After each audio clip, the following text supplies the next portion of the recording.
So I'd agreed. Now I'm agreed. I'm ready to go, whatever it is.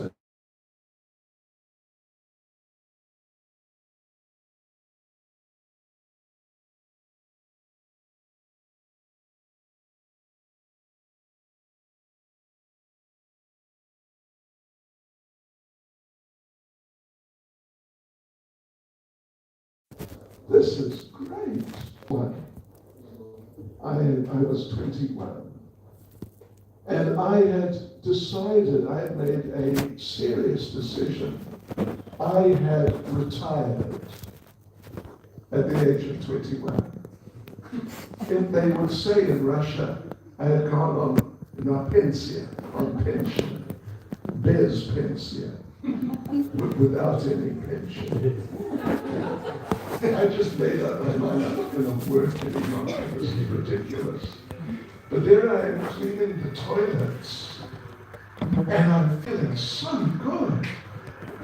And I thought to myself, okay, maybe I will not work in sort of the usual sense, as an employee for some boss.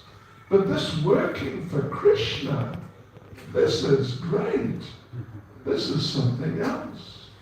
Yeah. Really, that was my actual clear experience. So I decided, right, I think I'm going to get into this Hare Krishna and work, because I didn't know it was service or devotional service or devotional anything. I was just doing something like work. So I decided, yeah, I'm going to work for Krishna. This is fun. It's just really nice. So then they took me and introduced me to the temple president in the evening, and we found out that we were, or are, because he's still living, we are related. And I was into signs, signals.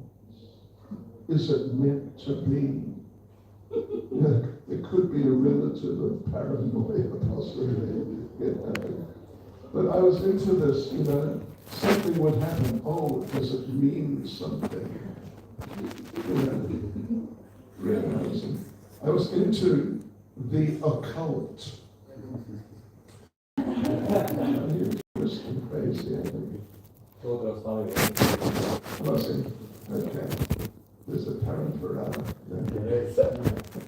So it was about the occult and magic and mystical powers and that sort of thing. But then I got into Krishna consciousness, and just over a period of a week or so, anyway, I met the president, who was Dhananjaya Prabhu. Some of you may know him. Dhananjaya Prabhu, British, Scottish. Really nice. So we figured it out.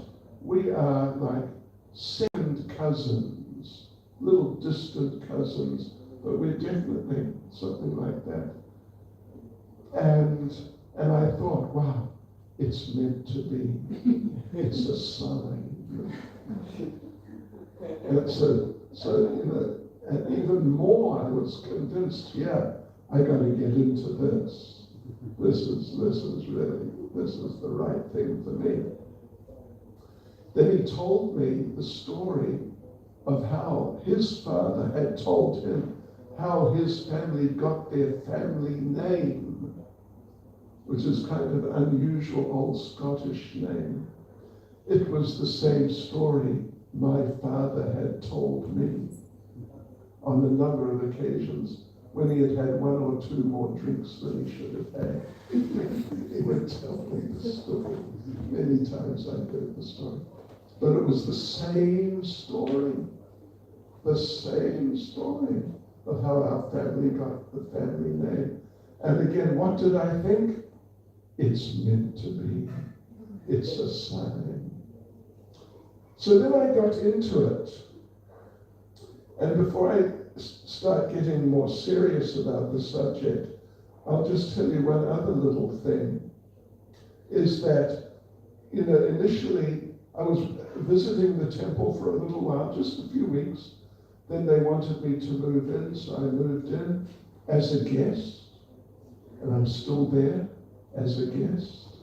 Yes, I'm here as a guest too. Yeah, so what was I going to say?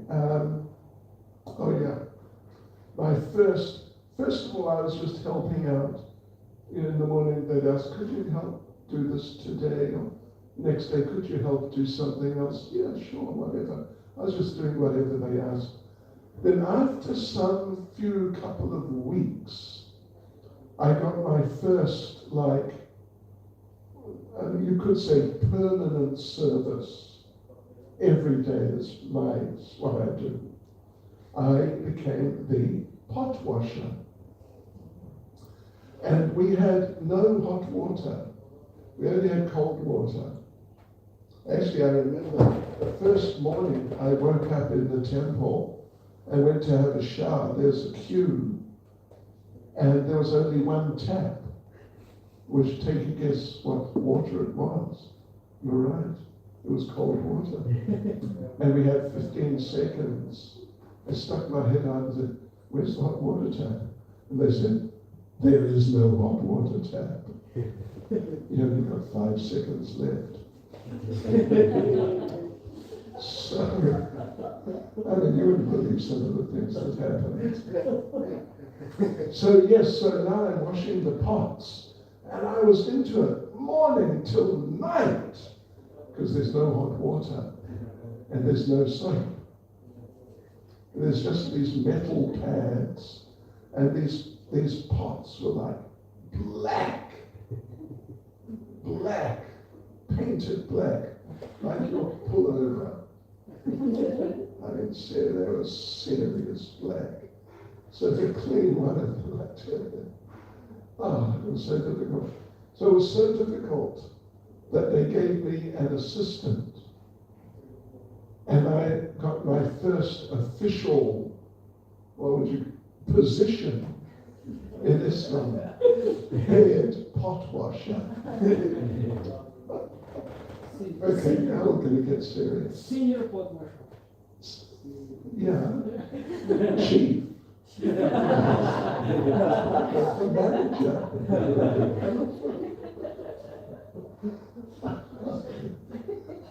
There's so many funny things that happened. I'll tell you another thing. We didn't have any clothes of our own. There was this big box full of dhotis and kurtas and socks. And you just go after you have a shower, find a dhoti, find a kurta, try and find 2 socks that match. And there you go. That's it. That's you for today. No one had any clothes of their own. And so the very first day, of course I didn't know how to put a dhoti on, but someone showed me. And then I found a blue sock and a red sock. So now I'm trying to find the brothers of either the blue sock or the red sock. And one devotee walked past with the brothers on. And I said, I was not familiar with the word Prabhu yet. I just said, hey, could we swap? You can either have 2 red ones or 2 blue as you like, but I'll just take the other 2. And he looked at me like, what are you talking about? He said, Prabhu, don't be so attached.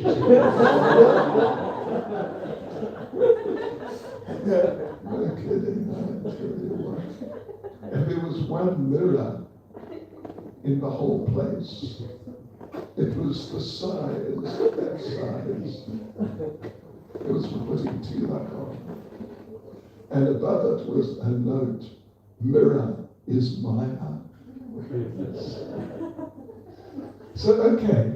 But then I was living in the temple, I was involved in service and doing all day, washing the pots, eventually, or directing my,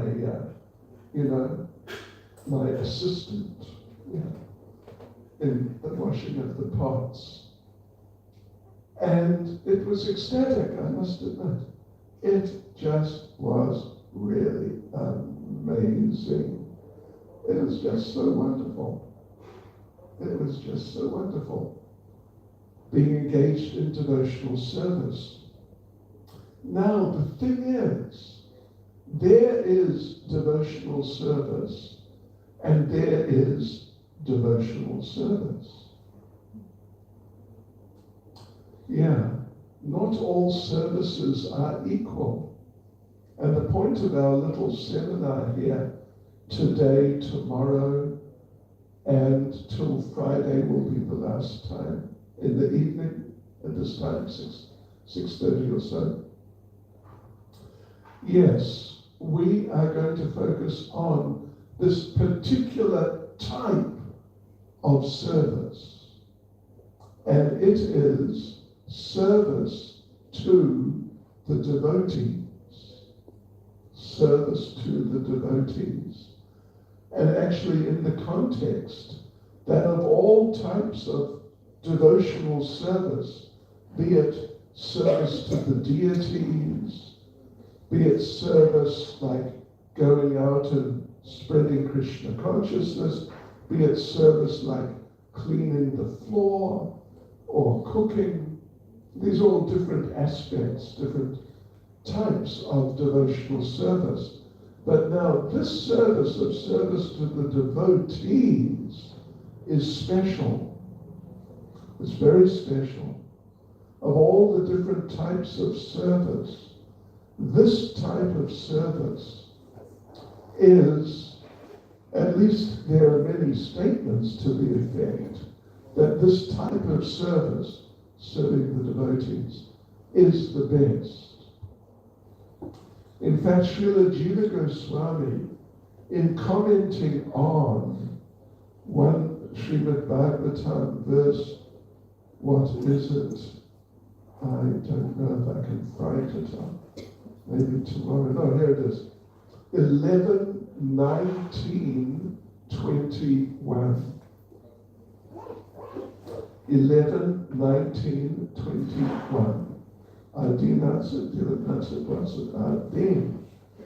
Yes, so there, in fact, there's a series of 4 verses, and it's one of them, as presented in the Bhagavatam. The 4 are together.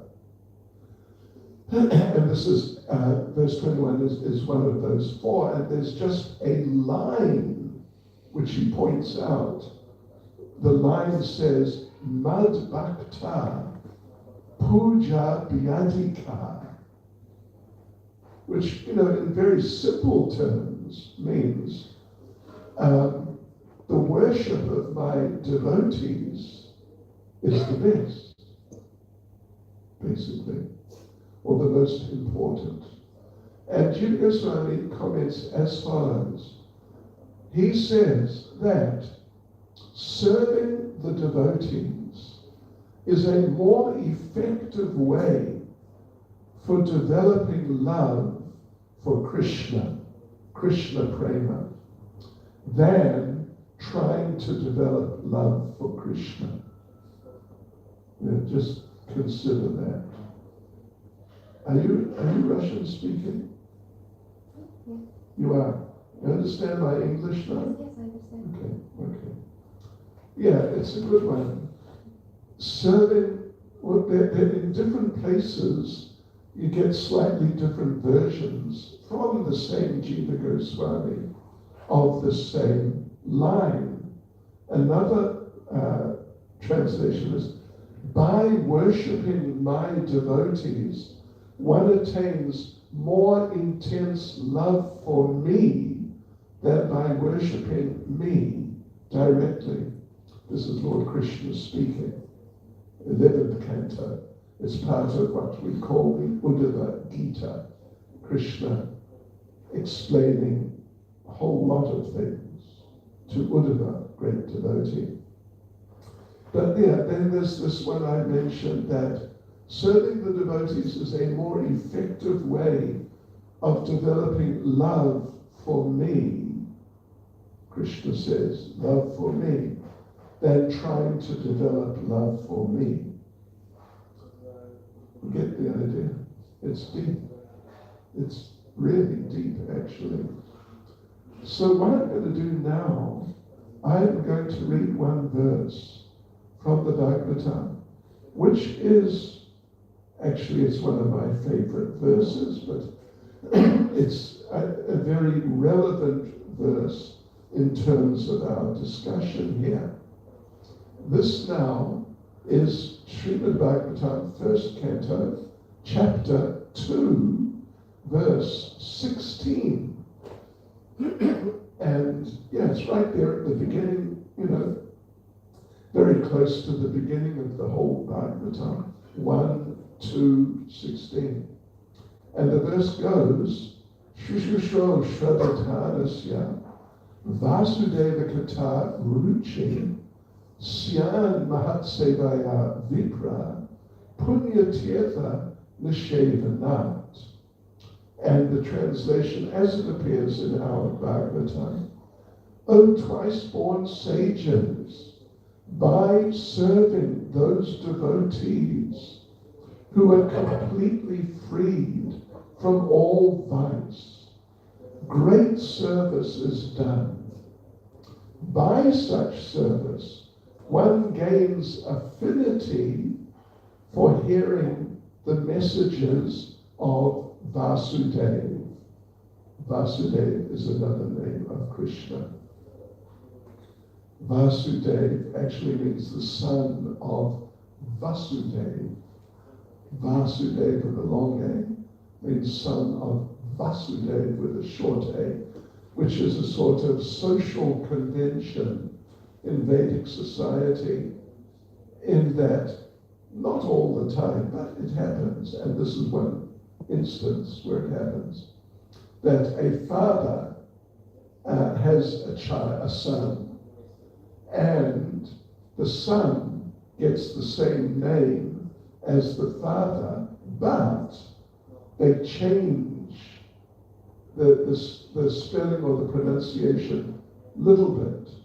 In this case, the short A at the beginning of Vasudeva, yeah. So this is the idea. It's Suta Goswami. He's speaking to Shonaka Rishi and the sages of Naimisharanya, that, O sages, by serving those devotees who are completely freed from all vice, so by doing that service, great service is done. And by that service, a person gets affinity, basically means like an attraction for hearing the messages of Krishna. Yeah. One gains affinity. Anyway, you could just say an attraction in more simple English. So it's a very interesting verse. It's a very interesting verse. Because here you're being told, if you do one thing, you will get a result which is completely unrelated to the thing that you did. Yeah, you will serve the devotees, and the result you'll get is you just find, wow, I just can't wait to read the Bhagavatam again. Yeah, I just, I really want to read Srimad Bhagavatam or Bhagavad Gita. That is the result you get from serving devotees. I mean, in a sense, very advanced devotees at least, but devotees. So it's an interesting point, isn't it? If someone, for example, say if you're hungry, say you are hungry, and you're really feeling quite hungry, but then you get some nice prasadam, and now you're eating, you've got a plate and you're eating this and that and making your way through the plate of prasadam. And as you go, first of all, your first mouthful, you're still hungry, but then gradually, step by step, now you're not so hungry. And after a while, you're full. And it's very obvious what happened to take you from the state of hunger to the state of feeling full as you ate. So that now, these two things, the cause and the effect seem to be quite different. Cause is you serve the devotees. The effect is you become attracted to reading about Krishna, hearing discussions about Krishna, like that. What's the connection? Well, in that sense, like the sense of when you're hungry and you eat, it's not the same idea. It's something quite different. But it's a very important thing, different thing. That is, when you serve the devotees, Krishna is very pleased. Krishna is actually extremely pleased. In fact, pretty much you can say he will not be pleased as much by anything else you do if you serve the devotees, because the devotees are very dear to Krishna. Because the devotees, particularly those devotees who have dedicated their lives to serving Krishna and, not trying to get anything in return, just serving. That sort of selfless service, Krishna really, really appreciates. And there is a related verse, it's a little different, but it's related, is Bhagavad Gita chapter 10, verse 11. Tesham sadhatu yuktana vajatam priti purvakam dadami buddhi yogantam yena man upiyanti te. To those who are constantly devoted to serving me with love, I give the understanding by which they can come to me. In other words, that when Krishna, when you do something just, which really pleases Krishna to the maximum degree, Krishna then thinks, right, I want to reciprocate, I want to give this devotee the best thing I've got to give. And, in some other traditions, if you ask them, what do you think is the best thing God could give you if he really wanted to give you the best thing he's got to give? And some people would say, €1 billion, or, some big palace or something, whatever, that sort of thing. But this is a real misunderstanding. This is a serious misunderstanding. But the fact is, when Krishna feels he wants to give you, or any of you, the best thing he's got to give, because you really did wonderful service, then he'll give you this, a taste and attraction for hearing about him. Yeah. Because this is the most helpful thing in Krishna consciousness. It is the Yuga Dharma, after all, to chant the holy names and hear the holy names. Not just chant, but also to hear, which of course generally happens automatically. So this is when Krishna feels he wants to give you the best thing he's got to give. That's what he'll give you. Yeah. An affinity and attraction for hearing about him, because that will cleanse your heart to the greatest degree possible, so that you become qualified or ready. You might think we would say to go back to Godhead. It may be more appropriate to say to become taken back to Godhead, because we don't exactly go back like, I'm going to the airport today, and you just drive to the airport. This is something different. Back to Godhead, to the kingdom of God. That's up to Krishna. That's up to Krishna. So, yeah. Some people say, in fact, I've been asked on a few occasions, look, if Krishna if he really loved us, he'd just take us back to Godhead like now, right now, on the spot. Goodbye, Helsinki. And that's it, finished. Back to the kingdom of God. There we are. Wow, we just arrived like that. But the thing is, if you're not ready to go back to Godhead, and you go back to Godhead, then you may not be comfortable there. For example, you may be, if it's like people who have suggested this idea, they were like kind of, just regular people. They're not devotees. So they were thinking, yeah, you're a meat eater. And that Krishna's very merciful. Back to God, and there you are suddenly. Wow, you're in Goloka Vrindavan. But now you're feeling a little hungry. So you ask, where's the McDonald's? No, we don't have McDonald's here. Really?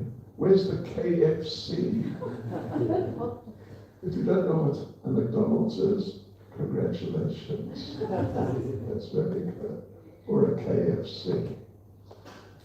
But the person, when they're told that, look, we don't have that sort of food here. We only have prasadam, nice vegetarian prasadam.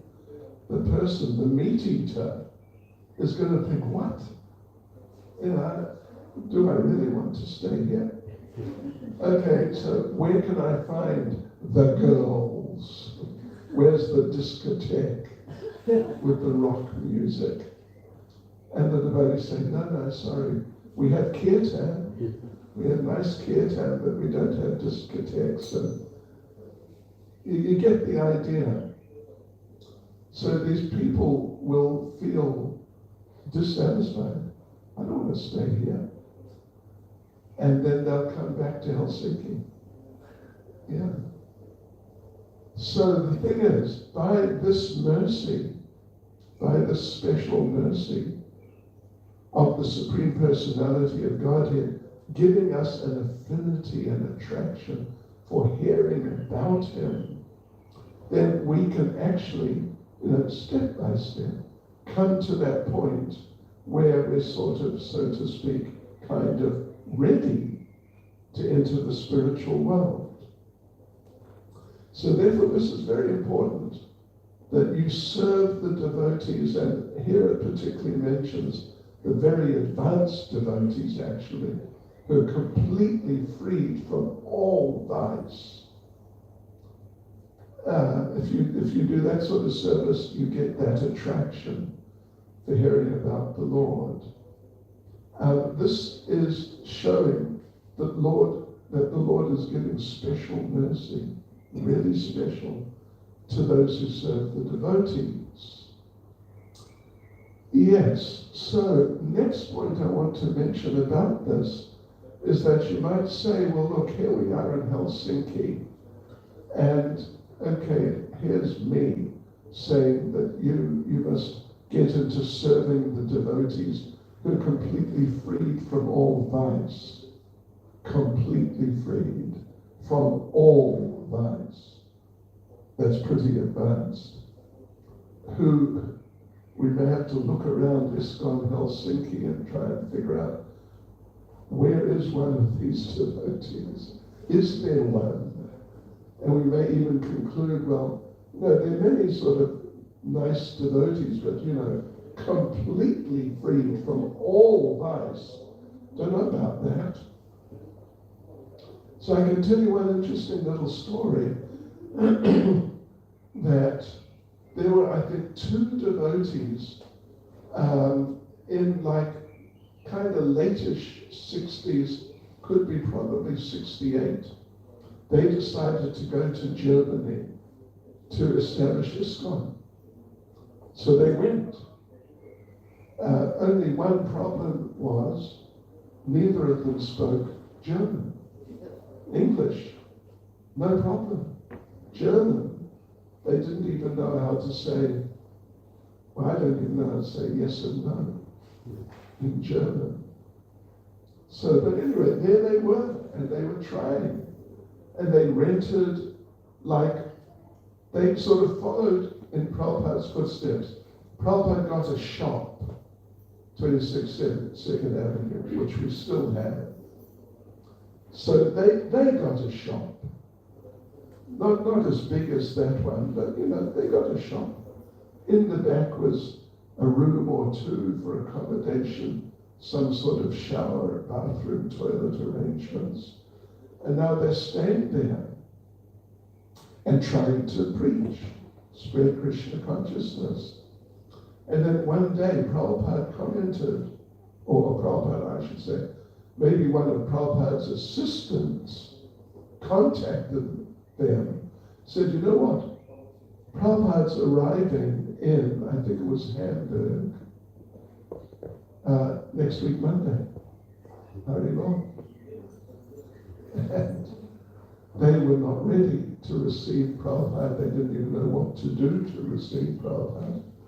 They were some of the most senior devotees in ISKCON. They had been devotees approximately 2 years. So they were very senior. One of them was 18 years old. And now Prabhupada's coming. What to do? So anyway, they fetched Prabhupada from the airport, and he was staying with them in the shop. And nothing much was happening. But anyway, Prabhupada was there with them. Then one day was a courtesy, and Prabhupada went into the temple room, the front shop area, early in the morning, maybe, I don't know, 4 or 5 in the morning, and Prabhupada chanted japa. He just chanted japa the entire morning, till maybe midday, 1 o'clock, something like that. And then at least 6 hours, or maybe 7, maybe even 8 hours, Prabhupada just sat there and just chanted and chanted and chanted. Then he got up, and then he came out the back. And there was this one devotee, one of the 2, his name was Shivananda. Shivananda was standing there. Prabhupada walked out. And Prabhupada said, Shivananda, will you please pray to Krishna for me? And Shivananda, he had some idea of the position of Prabhupada, maybe not that clear, but he had some idea. And so, now he's asked to pray to Krishna for Prabhupada, to help Prabhupada. So he was like, he didn't know what to say. And then, after however many seconds, he said, Prabhupada, I don't think it will work. Because, who am I? And who are you? And you want me to pray for you? I don't think it will work. And Prabhupada said, no. Oh, and he said, the boy said, I don't think Krishna will hear me. Because who am I? And Prabhupada said, no. Krishna will hear you. You're a devotee. Krishna will hear you. So the thing is, my point in bringing this up is that it's one thing to try and find someone who is completely free from all vice. Here in ISKCON Helsinki, But, you know, you've got plenty of devotees, and you've got some nice devotees here. So, you know, and Prabhupada thought it was like sufficient or not inappropriate to ask Shivananda, who was like maybe 20 years old, he was the older one, been a devotee 2 years, to ask him to pray to Krishna to help him. So, right, so we can serve, we should serve the devotees, and we shouldn't be too sort of worried about, you know, how long has he been, is he senior enough, is he free enough from all, you know, weaknesses, etc. But we should try and serve the devotees, and Krishna will appreciate if we serve the devotees. Now, let's see, okay, let me tell you one more thing and we'll finish for today, and we'll continue tomorrow. Wow, anyway, okay. I'm going to read to you, it's 2 verses which appear in Chaitanya Bhagavat, but they appear in Chaitanya Bhagavat 3 times. Means they're very important verses. So, Siddhya Bhavati Vaneti, Samshayo Chuta Sevina, Nishamsayo Stu Tad Bhakta, Paracharya Ratatmanam, Kevalam Bhakta Pada, Sevaya Vimalam Mana, Najayate Yata Nityam, Tad Bhakta Charan Archanat, which means one may doubt whether the servant of the Supreme Personality of Godhead will attain perfection. One may doubt. But there is absolutely no doubt that those who are attached to serving his devotees will attain perfection. One's mind is not as fully purified by serving the lotus feet of the Supreme Lord as it is by serving the feet of his devotees. So, you know, it's very interesting, isn't it? Maybe we wouldn't really expect to hear something like that, but that's what it says. And it appears 3 times in Chaitanya Bhagavat, and you know, the Vedic standard is that if something is repeated 3 times, then it's, you know, it cannot be challenged. It's just got to be accepted as fact. Okay, so tomorrow, devotees, wow. What are we going to go through tomorrow? My Lord. Should I tell you? No, you must come. You must come tomorrow and find out, okay? Thank you. 6:30, right? 6:30 tomorrow evening. We will carry us early. Oh, okay. Srila Prabhupada Ki. Yeah. His Holiness Bhakti Chaitanya Swami Maharaj Ki. Yeah. Thank you very much, Maharaj. A wonderful start for the seminar, and we will continue tomorrow after the evening Arati, 6 p.m. Arati. And there's actually a lot of prasada